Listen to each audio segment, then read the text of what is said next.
Hello everyone, आपके लिए फिर लेकर आई हूँ एनसीईआरटी क्लास 12 हिस्ट्री का वीडियो पार्ट 4, जो कि 12th क्लास की हिस्ट्री की चैप्टर 1 पर बेस है। 3 वीडियो इस टॉपिक पर मैं अपलोड कर चुकी हूँ, ये इसका चौथा भाग है। तो आइए शुरू करते हैं। हम लोगों ने इससे पहले भी सिंधु काल के बारे में बहुत कुछ पढ़ा, वहाँ के दुर्ग के बारे में, वहाँ के जो स्नानागार हैं या फिर सिंधु काल की जो है सभ्यता किस तरह से उसका उत्खनन किया गया, ये सारी चीज़ें हम पढ़ चुके हैं।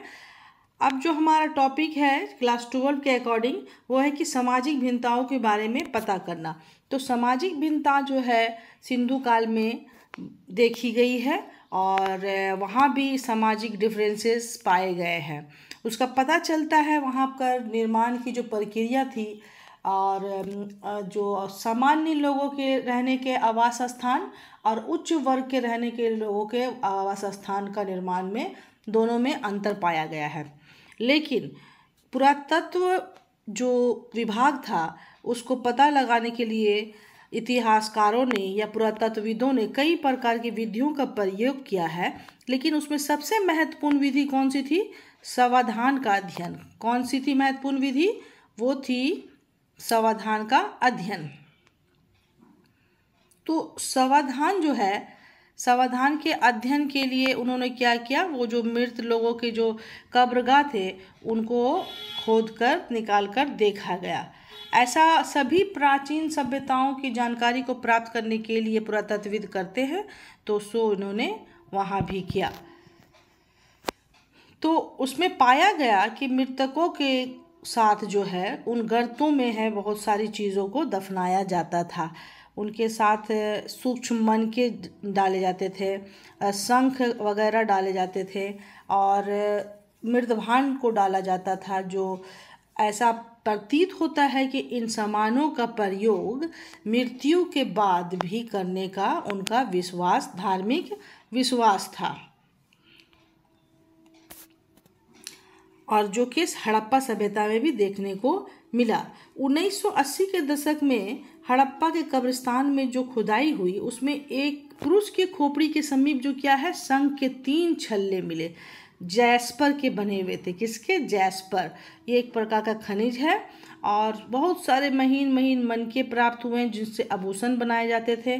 और कई कब्रों में तो ऐसा भी देखा गया है कि मृतकों के साथ तांबे के दर्पण, आईनों को भी दफनाया गया था, लेकिन कोई विशेष बहुमूल्य वस्तुएं वहां प्राप्त नहीं हुई है।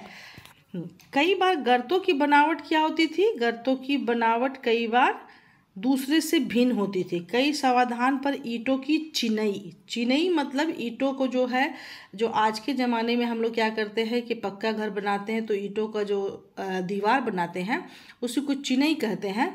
तो वो कई सावधानों में, कई गर्तों में देखा गया है। तो इससे ये अनुमान लगाया जा सकता है कि ये सावधान या ये गर्त जो है किसी उच्च वर्ग या उच्च व्यक्ति के लोग का था।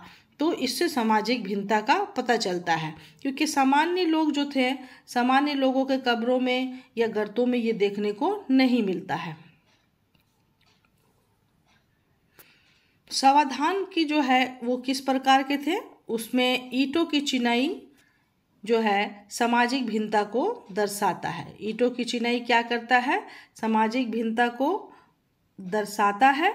और कुछ कब्रों में मृदभांड, आभूषण मिले जो मैंने अभी बताया, और ऐसे चीज़ों का मिलना दर्शाता है कि इनका प्रयोग मृत्यु के बाद वे लोग करने का उनका विश्वास रहा होगा, जो कि अन्य सभ्यताओं में भी देखने को मिला। मेसोपोटामिया हो, चाहे मिस्र की सभ्यता हो या कोई भी प्राचीन सभ्यता हो, तो वहाँ पर देखने को मिलता है।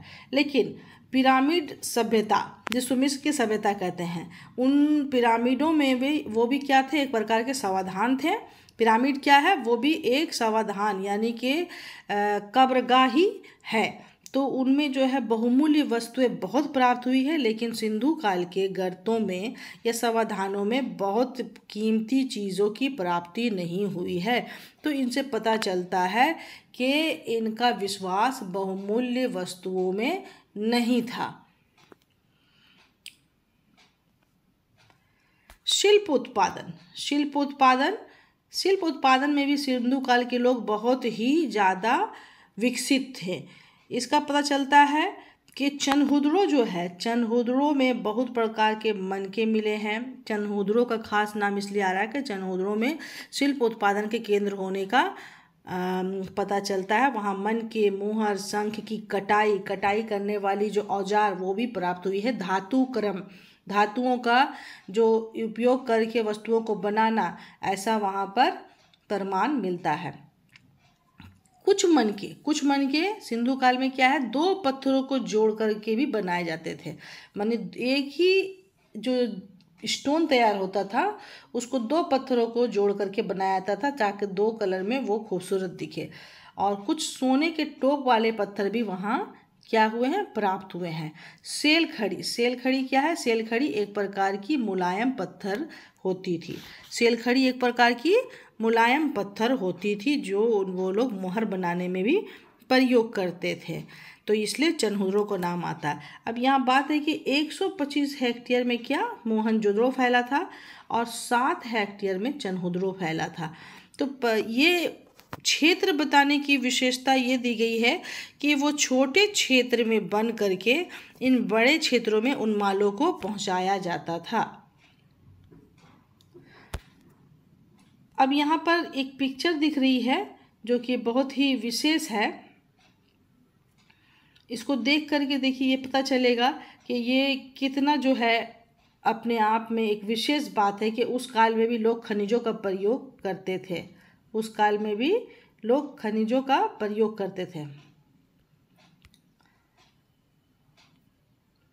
ये कच्चा खनिज है, ये कच्चा खनिज और धातु है, ठीक है। और उसको तराश करके सोचिए कि वो कितने मतलब निपुण थे कि इसको तराश करके फिर उसको इस प्रकार के रूप में बना लिया जाता था, जिसका प्रयोग जेवर बनाने में, हारों को बनाने में, अंगूठियों को बनाने में किया जाता था। तो देखिए कितनी सुंदरता है। और इसी पत्थर से कई प्रकार के रंग भी प्राप्त किए जाते थे। तो ये खनिज बहुत ही महत्वपूर्ण था जो प्राप्त होता था कहाँ? गुजरात में। कहाँ प्राप्त होता था? गुजरात में। वस्तुओं की उचित स्थिति यानी ये वस्तुएं जो थी ये कहाँ पर मिलती थी, इसका भी पता चलता है। कैसे करके कि ये जो है धोलावीरा के उत्खनन से वहाँ पर क्या मिला है? छेद करने का उपकरण। छेद क्या? पत्थरों को छेद करके उनमें तार या उनमें धागा वगैरह प्रयोग करके कई मालाओं को बनाया जाता था। तो ऐसे उपकरण की प्राप्ति कहाँ से हुई है? धोलावीरा से हुई है, ठीक है। और अनुमान तक कारखाने की उपस्थिति भी चिन्हित करती है। किसकी उपस्थिति? कारखाने की उपस्थिति भी धोलावीरा से मिलती है। नागेश्वर तथा बालाकोट ये बस्तियां कहाँ पड़ती थी? ये समुद्री तट पे पड़ती थी। तो यहाँ से क्या होता था? यहाँ से कई प्रकार के सीप, शंख, मोती आदि की प्राप्ति होती थी। और यहीं से क्या होता था? अन्य क्षेत्रों में, चाहे वो सिंधु के क्षेत्र भारत के अंतर्गत हो या भारत से बाहर हो, यहीं से समुद्र के द्वारा भी व्यापार होने की संभावना है। चनहुदड़ो और लोथल में कई प्रकार के उपकरणों एवं मनकों की प्राप्ति से ये तय किया जा सकता है। क्या तय किया जा सकता है कि यहाँ से बने हुए सामान मोहनजोदड़ो और हड़प्पा जैसे शहरी केंद्रों तक ले जाया जाता होगा, ठीक है। तो ये मनके या मोहर या औजारों का निर्माण या फिर बहुत तरह के जो है मृद भांड वगैरह, इन सब के कारखाने कहाँ ज़्यादातर प्राप्त हुए? चनहुदड़ो में, लोथल में, धोलावीरा में, ठीक है। ये इन जगहों से प्राप्त हुए हैं। तो ये पर मोहनजोदड़ो और हड़प्पा बड़े नगर थे, तो यहाँ पर इनके वस्तुओं का निर्यात किया जाता होगा। और नागेश्वर, बालाकोट जो है, यहाँ से क्या था? समुद्री तट नज़दीक पड़ता था, तो यहाँ से शंख, सीप भी मिलती होगी और यहीं से व्यापार अन्य क्षेत्रों में किया जाता होगा।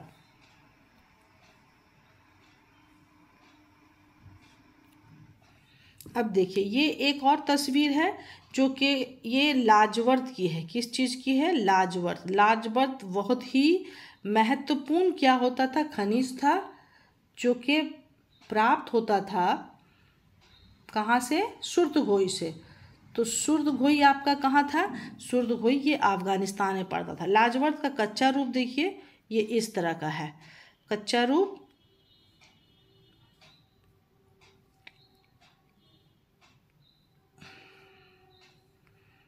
लाजवर्द का कच्चा रूप इस तरह का है और उसको तराश करके और उसको प्रयोग के लायक बनाने के लिए ये इस प्रकार बनकर तैयार होता था। तो ये लाजवर्द है। वस्तुएं और खनिज, अभी मैंने बताया कि किस किस प्रकार के खनिजों का इस्तेमाल किया जाता था। उसमें लाजवर्द था, उसमें जैस्पर है, और उसमें क्या है? सेलखड़ी है, उसमें आपका जो है लाजवर्द के अलावा जो है उसमें कार्नेलियन के पत्थर भी प्राप्त होते थे। तो ये सारी चीज़ें बहुत ही विशेष थी वहाँ पर। अब यहाँ पर मैंने बताया था कि छिद्र करने वाले औजार की भी प्राप्ति होती थी। तो ये औजार कैसा था? ये औजार इस प्रकार का था। ये देखिए, ये आपका जो है ये औजार है, ठीक है। और ये जो है इस प्रकार जो है यहाँ पर ये मनकों की हार तैयार की जाती थी।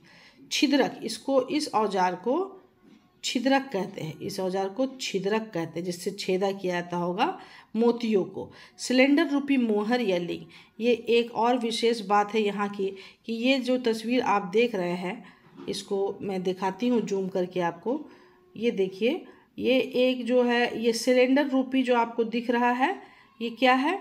ये इसको या तो मोहर मान सकते हैं या फिर सिंधु काल में शुरुआती दौर में ही शिवलिंग की पूजा का प्रमाण है, जिसको शिवलिंग के रूप में भी माना जाता है। और कोई कोई इतिहासकार इसको जो है सिलेंडर रूपी मोहर के रूप में भी मानते हैं। और ये भी कई प्रकार के धातु से बनाया जाता था, ठीक है। लाजवर्द की माला इधर आप मैंने दिखाया आपको, सिलेंडर रूपी ये मोहर है और ये आपका छिद्रक है। ये तीनों चीज़ें बहुत ही महत्वपूर्ण वहाँ से प्राप्त हुई हैं।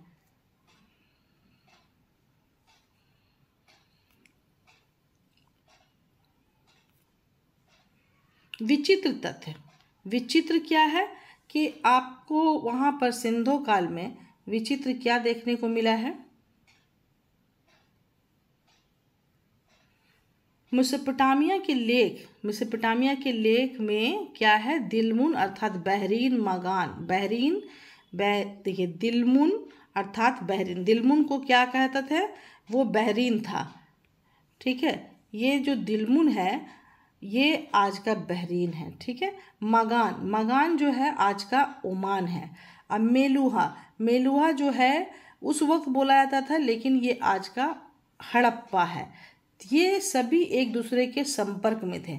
अब मेसोपोटामिया के लेख में एक अन्य विचित्र बात यह है कि उसमें क्या है? मेलुहा, ये मेलोहा नहीं है, मेलुहा, यानी कि इसका हड़प्पा का नाम है, को नाविकों का देश कहा गया है। मेलुहा को नाविकों का देश कहा गया है। लेकिन ऐसा क्यों कहा गया है? क्योंकि बहुत बड़ी रूप में समुद्र का पता वहाँ नहीं चलता है, जिससे गोदीवाड़ा जो गुजरात में मिलता है आपको लोथल में, वो ऐसा बहुत बड़ा नहीं था। फिर भी उसको नाविकों का देश कहा गया है। ऐसा उनमें प्राप्त मोहरों में जो चित्र है नाव वगैरह का, और इससे ये अंदाज़ा लगाया जा सकता है कि मोहनजोदड़ो से, हड़प्पा से बहुत अच्छी संख्या में व्यापार उन क्षेत्रों में होता था। जिनके नाव वहाँ पहुँचते होंगे, इसलिए उनको क्या कहा गया है? हड़प्पा मोहनजोदड़ो को नाविकों का देश कहा गया है। मेसोपोटामिया के लेख में ये बात पता चलती है, ठीक है। आज जिनका पता कैसे चलता है? मोहरों पर प्राप्त चित्रों से पता चलता है। सामानों पर आधुनिक काल की तरह गंतव्य तक सुरक्षित पहुंचने के लिए सील बंद का भी प्रयोग होता था। जैसे कि आजकल हम लोग सामानों को क्या करते हैं? सामानों को पैक करके ऊपर में जो सरकारी मोहर लगता है वो उसमें एकदम बहुत ही सुरक्षित रूप से उसका प्रयोग किया जाता था उस काल में भी। वो मट्टी का एक ठप्पा उस पर लगाते थे, उस पर अपना नाम अपने हिसाब से जो उनका चिन्ह था उसको उस पर गोद देते थे और सुखा करके तब वो किसी जगह में वस्तुओं को निर्यात करते थे।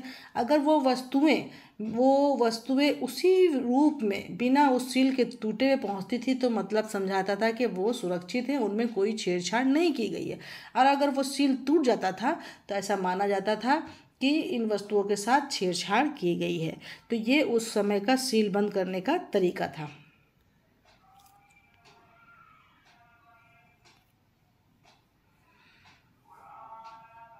हड़प्पाई समाज के बारे में और विशेष बात क्या पता चलती है कि हड़प्पाई समाज सामूहिक रूप में फैसले लेते थे। क्या करते थे? सामूहिक रूप में फैसले लेते थे। ऐसा इसलिए कि हड़प्पाई समाज का जो नगर निर्माण की जो प्रक्रिया हम लोगों को देखने मिलती है सभी एक समान रूप में देखने को मिलती है और जम्मू से लेके गुजरात तक उनमें एक ही अनुपात मिलता है। ठीक है, अर्थात योजना पर निर्णय लिया जाता होगा, फिर उस पर कार्य किया जाता होगा और सभी क्षेत्रों में एक प्रकार से कार्य किया जाता था। जैसे बाट जो है चर्ट नामक पत्थर से बनाए जाते थे। तो उस वक्त की जितनी भी सभ्यता संस्कृति के नगर या गांव थे उन सभी जगहों में बाट जो है चर्ट का ही प्रयोग किया जाता था। यानी कि उनके लेन देन के लिए अगर बाट का प्रयोग करते थे तो वो बाट को ही वैल्यू देते थे सभी जगह। ठीक है, और इनका जो है निचला मानदंड क्या था? द्विधारी था। द्विधारी निचला मानदंड, अर्थात एक के बाद दो के बाद चार के बाद 8 इस तरह से बढ़ता जाता था। उसके बाद जो है और ऊपरी जो उनका मानदंड था वो दशमलव प्रणाली पर था। किस पर था? दशमलव प्रणाली पर, यानी 10, 20, 30 इस तरह से बढ़ता था। अच्छा, समाज में शायद जो है शासन रहा हो पुरोहित का, ऐसा अनुमान लगाया जाता है वहाँ से प्राप्त पुरोहित की मूर्ति। और समकालीन जितनी भी संस्कृति थी हड़प्पा या फिर अदर जो भी संस्कृति थी बेबीलोन की, वहाँ पर जो है पुरोहितों का वर्चस्व था। और जब उनके साथ इनका व्यापार होता था तो ये भी माना जा सकता है कि हड़प्पा में भी शायद पुरोहितों का ही शासन रहा हो। ठीक है, क्योंकि कोई भी चीज़ जो है एक दूसरे के साथ अनुकरण करती है और हड़प्पा सभ्यता में जो है किस प्रकार का शासन रहा कि ये पता पूरी तरीके से साफ नहीं चलता है। तो ये मेसोपोटामिया के समकालीन प्रकृति को देखते हुए कहा जा सकता है।